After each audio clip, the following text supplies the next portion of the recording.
Hello and welcome to Agony, Aunt and Uncle. If you're listening on podcast, you can also go over to our YouTube channel, the Sawalha-Adderleys, and watch this on video if you would prefer, and vice versa. If you just want to listen to us and not look at us, go over to podcast. And hopefully we're sounding a little bit more silky smooth because we are using external microphones, so that when you listen to this on podcast, simply, orally, then hopefully it'll be a bit clearer than it normally is. In his own way, he was showing off about the fact he's got a new big microphone.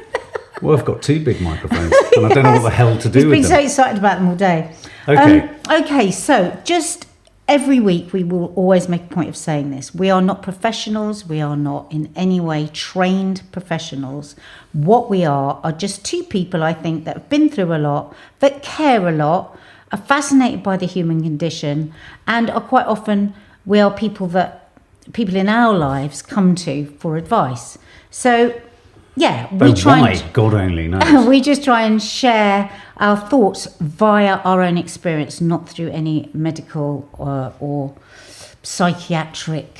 How would you describe it, Mark? We're not offering any medical or psychiatric advice or help. We are sharing our experiences and our thoughts about those elements in your problems that relate to us in some way. Yeah. And sometimes when the problems come in and we think, no, we are not qualified to answer that, we will try and find a way to message you and suggest a better place for you to reach out. If you hear the pitter-patter of tiny feet, it is the pitter-patter of tiny feet. It's Toffee. Yeah, our dog. Okay, so what are we starting with? Okay, so first of all, Zoe, and I'm really glad this one's been brought up, actually, because as she says, she doesn't think we hear enough about this, and she wants a bit of advice around a toxic friendship. We talk a lot about toxic relationships, but I don't think enough about friendships. So she says, I've been friends with a girl since I was 22, I'm now 35. We went out partying a lot, and she was a huge part of my life in the old days. She moved to London a year after I did, and I remember I wasn't thrilled about that.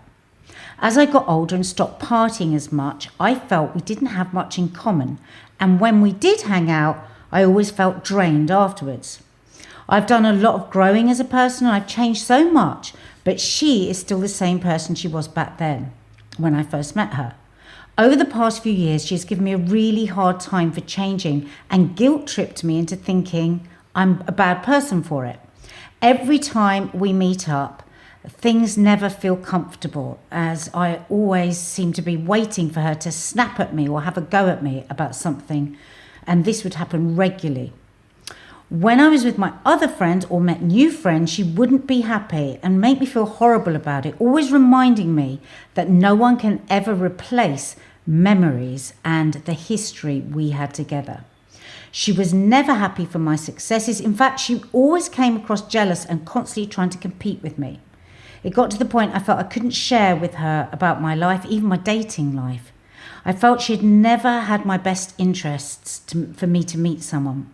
My family and all my friends repeatedly told me that she was toxic and I needed to get away from her, but I felt too guilty. I also felt trapped. Now, about 2 weeks ago, I was out with her. I was dreading it because I hadn't seen her since November, but she wanted to spend some time with me on my birthday. The night was okay, and then suddenly, out of the blue, she snapped at me. This time, it was about my social media, and she thinks that I should ask her permission if I ever want to post something about my past.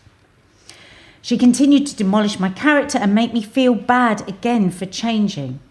I stood it for about half an hour, taking it, and then suddenly something inside me finally gave me the strength to walk out. I left home and went back in tears on your birthday. But actually, they were tears of relief because I knew this was my freedom. I was finally walking away from this toxic friendship. I told my dad that I felt I was finally out of an abusive relationship because honestly, that's how it felt. I guess my question to you both is it okay to end a friendship that you've had for a long time? Is a toxic friendship just as bad as a romantic toxic relationship? Since that night, she has bombarded me with messages, not taking accountability, and seems blindsided by her behaviour and actions. I can't work out if she genuinely hasn't got a clue of her narcissistic behaviour or if she's just pretending. I've been left feeling awful about the whole thing and guilty. But I guess that's what she wants me to feel. I wanted to share this today to maybe normalise toxic friendships, as I really don't think it's talked about enough. There seems to be so much pressure that we have to stay with friends if we've been with them, friends with them for a long time. And I think you're absolutely right on that, Zoe. There is so much pressure. And there's so much pressure in that we're all supposed to have friends going right back from our primary school. Never been a believer of it. So, Mark, why don't you go first as you were listening? Rather than... Well, it's funny you should just say what you just said about, the idea that we're supposed to have friends that carry through. And I remember really beating myself up and feeling insufficient and feeling like I was a failure. Not only that I didn't carry friends through from primary school, secondary school, but also that I didn't really, and I haven't really, carried too many friends, perhaps one, from university. And I haven't picked up friends as I've gone through life. So my experience of toxicity in friendship, my quick answer to it is, yes, I think it is okay, with lots of caveats, to, in a sense, disentangle yourself and withdraw from a toxic friendship. I think there's a lot of societal and peer pressure to try and somehow maintain friendships. But I think the fear that kicks in with people who do sort of end friendships, or for whom friendships sort of run aground, or perhaps that for one person in that friendship, the friendship really isn't working. I think there is an aspect of worry that other people may judge you in some way, i.e. as a bit, brutal, harsh.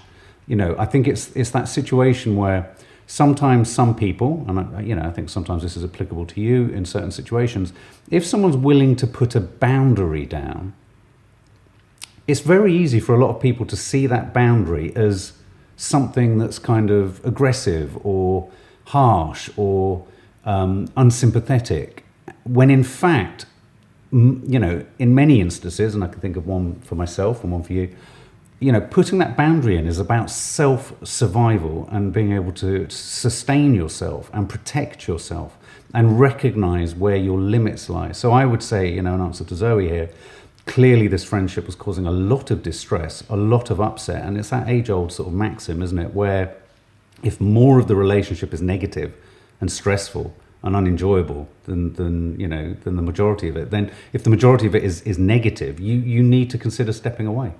Mike, well, I believe, I just don't understand why a platonic toxic relationship should be endured any more than a sexual toxic relationship. And there does seem to be that sense that you should never give up on a friendship, no matter what, that you've got to try and reach, a fair ground. And I think we just have to turn that on its head. If somebody is consistently running you down, is consistently jealous for your improvements and your moving forward and your life outside of whatever theirs was, as you were explaining here, that, that doesn't sound very nice. In the simplest terms, that doesn't sound much fun. So just in that sense, I'm not enjoying this. I'm never actually having a good time. Why would you continue to not have a good time? But on a more serious note, when you dig underneath that and you hear about, you asked there, why can she not see her narcissistic behaviour? If she is indeed a narcissist, that's the very nature of it. A narcissist will say, when you do something wrong, it's your fault. When I do something wrong, it's also your fault. So you can't break through that wall. If she truly is a narcissist, that's a very, very complex situation to deal with. If she's just a selfish, jealous, or even very unhappy person, then that's kind of different. So how could this be? If we look at it from a POV that you desperately wanted to make this work, you could maybe reach out to her. And I don't think you should do it face to face, but maybe by text or by phone or something. You don't want to go and meet for a drink and then do it, because if drink gets involved, a whole load of other stuff gets involved. But maybe you could say, do you know what? I really just do want to say, ever since I've moved to London, I've just felt that we're just not connecting. Maybe it's me, you know, you could start with that. But I just feel like you're not really happy for my growth and my moving forward. Am I imagining that, or is that, you know, can you recognize any of that? You know, that's the way to talk if you want to talk, not saying you've made me feel, not saying you have done this to me, because immediately somebody will get defensive. So if you wanted to, but all I'm hearing, and I think, Mark, you're hearing the same, is you don't want this friendship, because the fact that you walked away in tears and you felt free is hugely telling. You didn't walk away and cry because you were broken that you might not see her again, or because you were so upset that you've hurt each other. I walked away with tears because I had this sense of freedom. I said to my dad, I feel like I've left the most toxic relationship. So what I'm hearing there, and I could be wrong, is that you need the validation that says, do you know what? When I read that, you know, if you were my daughter and my daughter came in with this story over years, I'd be saying, about bloody tough. I think if you've got to this point, you've got absolutely nothing to lose from saying, you know, something along the lines you've just said. I think also it's important to try and understand what's going on for this person. I think toxic friendships, and I've experienced them specifically around me getting sober, and the toxicity of my friendships was such that at the point that I got sober, none of my friends were necessarily jealous, because none of them thought that they had a drinking problem. But what they didn't want was me to... uncomfortable, I think. Well, they felt uncomfortable, but they also, in many ways, they didn't want me to recover, because if I recovered, I removed a benchmark in their lives that they always felt was far worse than them. They didn't need to face. Don't drink as much as Mark. They didn't want to. Yeah, they didn't need to face anything. So I can think of many instances where toxic friendships, I don't know if this is a specifically male thing, was about trying to nudge me over the edge, get me into trouble, push me further, urge me on. I mean, we're watching that in Love Island, aren't we? The idea that, you know, no one's actually there saying, you know what, I don't think you should do this. This isn't good for you. No one ever said that to me, ever. None of my male friendships ever said that. So there's that. There's kind of wanting a friend to fail. So there's that sort of toxic relationship. There's also the one of ownership, where a friend kind of wants to own everything about you and doesn't want to share you with anyone else, and also wants to own almost your achievements. There's also then the friend who constantly wants to trump your achievements. I can think of someone who's not necessarily a friend, but who's a distant relative, for whom everything you say you're doing or you've gone through, they've done something better. And that's exhausting, and that's unrewarding. And, you know, and then of course you've got jealousy, and then you've got people who, you rightly say, are so unhappy in their lives. I do think unhappiness breeds jealousy, because you're thinking, I wish I could have that. And I don't always think that feeling of I wish I could have that is born of a sort of necessarily evil, untoward and horrible kind of instinct. I think it's a frustration. The person will be feeling it despite themselves. They wouldn't like it about themselves if they actually sort of faced it themselves. So there's that. And just finally, you know, I can think of one relative, a distant relative again, who had the most intensely close friendship for many years. And then when she had children, a friendship of sorts carried on, but this friend not once ever referred to her kids at all, because she was essentially jealous that the attention and the friendship had been diluted by, you know, the person I know having children.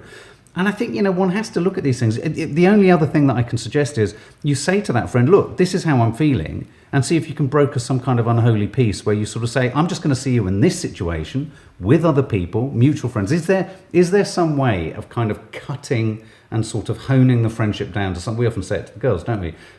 Work out what you get from this person and whether you can just have that. Is there something that you still want? And if there is, what I would suggest is that you say to her, I'm picking up that this, because it's an old friendship, is probably always a drinky thing. You know, could you say, you know, I just find that like now it just never works out for us when we're drinking. Yeah, exactly. So, you know, could we just meet for a walk in the park, or go for lunch or something, or a sober, you know, you could try something like that. If there is still something that you want from it, if you've really, and I'm hearing that there is nothing left, I could be wrong, I think it's really important that you finish it, because otherwise these texts and this reaching out is going to leave you feeling anxious.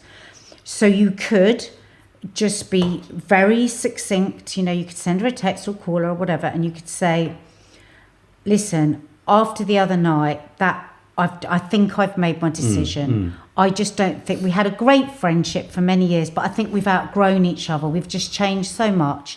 So I just think it's better that we leave it with the nice memories and just move on. Yeah. And then you finish it. You totally finish it. But I think a great line of advice there is also do try different circumstances in seeing your friend. I mean, this is not a positive one. I remember seeing a guy who, when I got sober, it was in about the first 2 or 3 months, I went for a meal with him. I didn't drink. He did.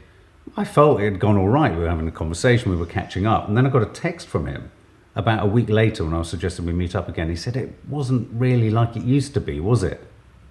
And that was the beginning of the end. So in a sense, I suppose he was feeling there was a toxicity in my sobriety, and I felt there was a toxicity in his inability to sort of not sit and have a meeting without drink. But in a nutshell, nobody should ever feel guilty about ending a relationship that leaves them unhappier than they were. You know, that is never good for you. So 100% don't feel guilty. And don't forget, a narcissist, don't feel you're going to hurt a narcissist. No one is happier than a narcissist because nothing is ever their responsibility. I mean, truly, it's funny. It's like there's someone else who I can think of who's got psychopathic tendencies.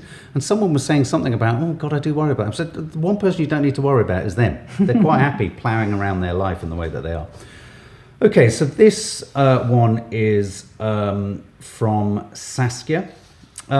This is, hi, Auntie Nads and Uncle Mark. Hello. I've been married for 25 years to a functioning alcoholic. Didn't see the red flags all those years ago because I also grew up with a father who was a functioning alcoholic too. I thought that kind of drinking was normal. I did all the wrong things to try and get him to stop. Eventually I came to the end of myself and found Al-Anon. I have been in my own recovery for the past 4 years. I also sought the help of a clinical psychologist and a psychiatrist for trauma faced in childhood when my dad got violent with my mum. And I've been diagnosed with ADHD and CPTSD. I'm coping well with the tools I've learnt for emotional dysregulation, especially, and I'm on Elvance, which is working tremendously well for me. 3 years ago we separated, but he manipulated me to reconcile after just 3 months. He started drinking again shortly after that.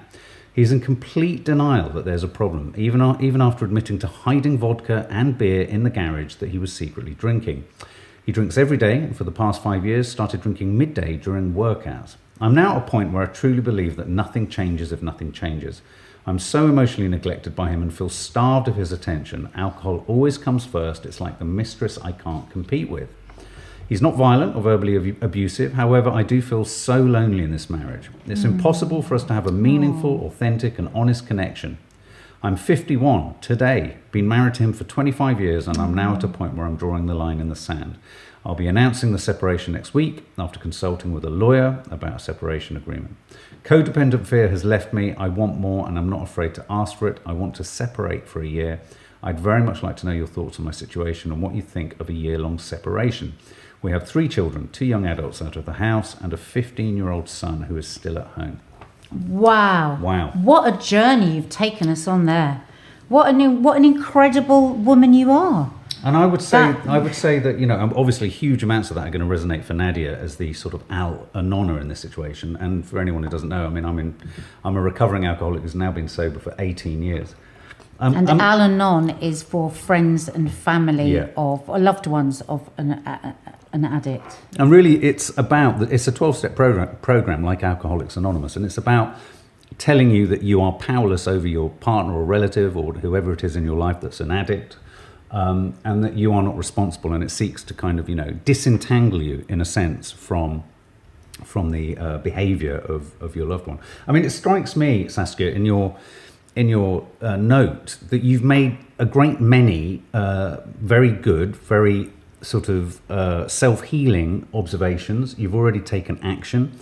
I genuinely think it's absolutely the right decision in your instance to separate. I mean, I think at the point that I was hiding alcohol in the garden, at the point that, you know, I'd wake up with a Diet Coke can next to me, which when I sipped from it was all vodka, there was a part of me that knew it was over for me, my relationship with drink and whatever it was I was doing to myself.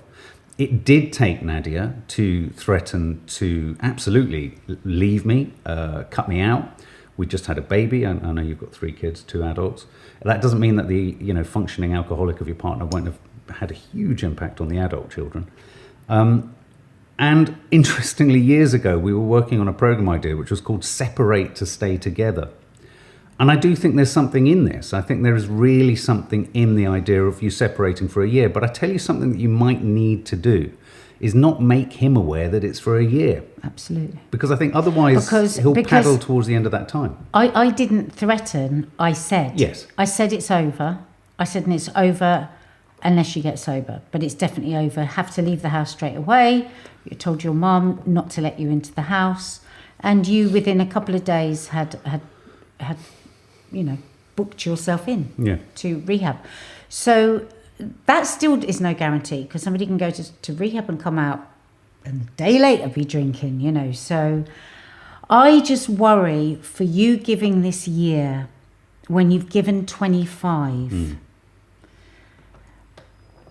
Is it? I suppose I would just ask you to ask yourself this one question. It's the question I would ask myself if Mark were to start drinking again. Do I really mean it? And if I really mean it, that I've had enough and I'm sick and tired of being sick and tired, why am I giving another year? Because the devil that is addiction will play with those timings.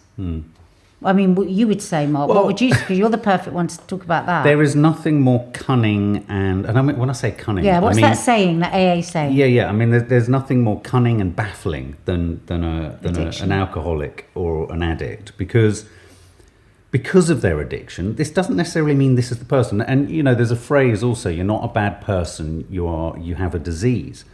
But what happens through panic, fear, shame, guilt, denial, is that you cunningly will work your way round to survive whatever obstacle is put in your way, because you simply can't give up the alcohol. So I would go so far as to say I did stop for almost a year, and it came back even worse. And this is before I'd given you the boundary. Before that. So I had in a sense white knuckled my sobriety. And again, if you were to say that you're having a year's separation, what are his preconditions? What is he promising? What is he saying? What is his approach to his sobriety? If he was going into a 12-step program, if he was seeking some kind of rehabilitation or some kind of psychiatric help, there would be an argument for you to kind of be thinking, okay, well, maybe a year's separation is potentially workable here as long as he commits to it. And there are 2 things about this which are, I think, are a fact, but can be a heartbreaking fact. When I was in rehab, a lot of people, like if you imagine it's the Grand National and you're all charging around the course, and the course is life and the getting over the hurdles is sobriety, a huge number of people didn't make it. And the weirdest thing about those people who didn't make it was, on some level, you could tell fundamentally they didn't want to. Now that sounds weird, because that then suggests there's choice, and it's not as simple as that. But you have to be willing to work hard. You have to be willing to face some horrendous truths about yourself. And so going back to this idea that an alcoholic or an addict will sidle their way round all these obstacles, they'll get off the course and go round the hurdle and round the hurdle, round the hurdle. I could have lasted that year, got back to you with no work on myself, and when I drank next, it could have been worse than it was worse than the time before. That's what happened to me. That's when I hit the absolute wall. My line on this is, you do not say it's a year's separation. I mean, that would be my advice to a relative or a friend. That's what you, from the POV of an alcoholic, you could see that potentially you would manipulate that. I would be trying to work my way around that immediately. So, and of course we don't know your husband, and maybe he would take that year and he would do something incredible with it. But I worry that for you, having been in the position of the partner of somebody that is drinking like that, is that you're still putting your life on pause. And it sounds to me, right from a child, you've been waiting in the wings while the alcoholics that have come into your life have selfishly and diligently continued with their desire to drink. And it just sounds to me like maybe it's your time to step out of the wings. Because everything that you say there is textbook on what any, you know, we've had couples counselling, we've had individual therapy, rehab. I used to go into the Priory weekly where we would have, you know, lots of great advice given to us. You've done everything now with that. You know, Al-Anon, you've done it, you're going through the divorce. And yet for me, the codependency that I still hear, or not the codependency, the need to rescue, the need to be there to still maybe catch him, is there in the line, do I separate for a year? Do I give it a year? But of course, we don't know the intricacies of your relationship. So this is just literally from our individual experience of having to go through. If it was me, I would be working my way around that year. And of course, it's complicated more by the fact that you also have a 15-year-old child. Yeah. You know, that contact, communication between partners. Yeah, and obviously we don't know what's going on for you financially. Maybe you're taking that. But just if the one thing I would say to you, if you were sat here now at my kitchen table, is I would say, just ask yourself really, really truthfully what that year is about. Because sometimes, it makes me feel emotional for you because I know how hard this will be, but sometimes it's the hope that can kill you. You know, it's the hope that does you in, because you've still got that hope. And from the child, as the adult child of an alcoholic, and then the wife of an alcoholic, that's a fuck of a lot you've had to deal with. And also, maybe this is just your time. And also, it's a really important thing to say, and maybe, hopefully, you may have picked this up from Al-Anon. You know, you will not be able to stop your partner from drinking. That won't be you won't be able to do that. He has to want to do that for himself. Well, or for the family. I mean, you've always said. Well, yeah. But I mean, that's what I mean. Yeah. I mean, he has to want to do that for himself, for you, for your children. If he doesn't, and if, you know, he's in such denial, that doesn't mean he can't come out of it, but he has to kind of have some kind of ultimatum. And again, I go back to, I would be already, not in a sort of cynical way, but in a survival way, because I think, how do I survive? I'd be working out my way around that year. Nothing would have worked with Mark. No. Unless I said it's just over. Absolutely. So good luck with that, honey, and our heart is really with you. We know from a deep, deep place some of what you're going through, and and except of course you had the added that I didn't have of growing up with an active alcoholic, high functioning alcoholic, which sometimes can be even worse because nobody else knows about it, and you're dealing with it all silently and quietly behind closed doors. Okay. I just wanted to just do this one because this really broke my heart, and I kind of wish I was a lawyer. And there's not an awful lot we can say, but we didn't feel like we couldn't read out this problem. I am court ordered to ring my abusive ex monthly to give updates on our child who he isn't allowed contact with. He uses this time to try and control me and insult me. I try to stay amicable, but it's so triggering. How would you deal with this? First of all, I am in utter shock that a court can order you to talk to an abusive ex. But maybe you're in a situation where you didn't want to reveal that he was abusive. Maybe you've kept this secret, which often comes with abuse. So I know court is very difficult. Obviously, the first thing one would think about is to try and go back to court and talk openly and say, I just can't do this. Try and get some, I don't know whether you can afford to do that yourself, or legal aid, or get some advice from legal aid on how this can come to an end. But if that takes a long time, you struggle with that, I would suggest, could you just text him the update? Or have you got a friend or a family member? Or could you ask a social worker to do that update for you? Because I think this is intolerable. Yeah, I mean, I think that the simplest solution I would suggest, again, what we try and do here is, if this was affecting someone close to us or someone we knew, my recommendation would absolutely be, is there someone in your life, a friend or family, who can do all the communicating for you. You know, it can come from you, because of course with a controlling person there's going to be that thing of, oh, you know, I don't want to hear it from you, I've got to hear it from his mum or her mum. You know, you have the right to not engage with the person. But you still are got control. incredibly generously allowing, given the nature of your kind of split up, obviously, I mean, it's a different situation if it's a kind of amicable or equal kind of split up. But given the nature of your separation and given the fact that he's been abusive, you're totally in your right to, you know, in a sense, hand it over to someone else. You'll get the information to him, but it will come through another source. Well, but she says she's court ordered, so you're going to have to find out where you stand with that, because that seems quite extraordinary to me. Well, I would check the court order and make sure it's not.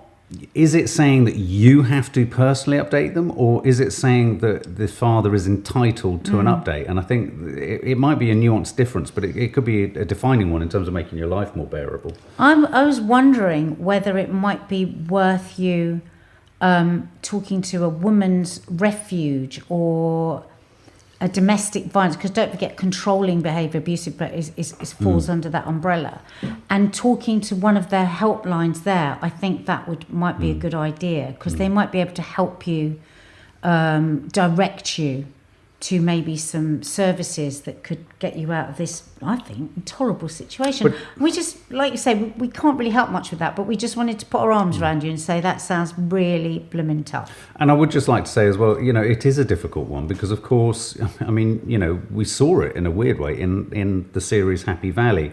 You know, there's the difficulty of your child, you know, maintain, you know, some people might say, just don't do it. Just seek a court order not to do it.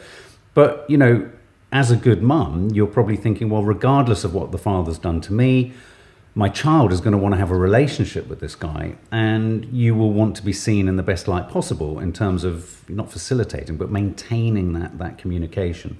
So the fact that you're willing to do it at all is a hugely astonishing thing. So well done. But I think... But it can't be you anymore. This isn't right. This is not right. There must be a way to change that.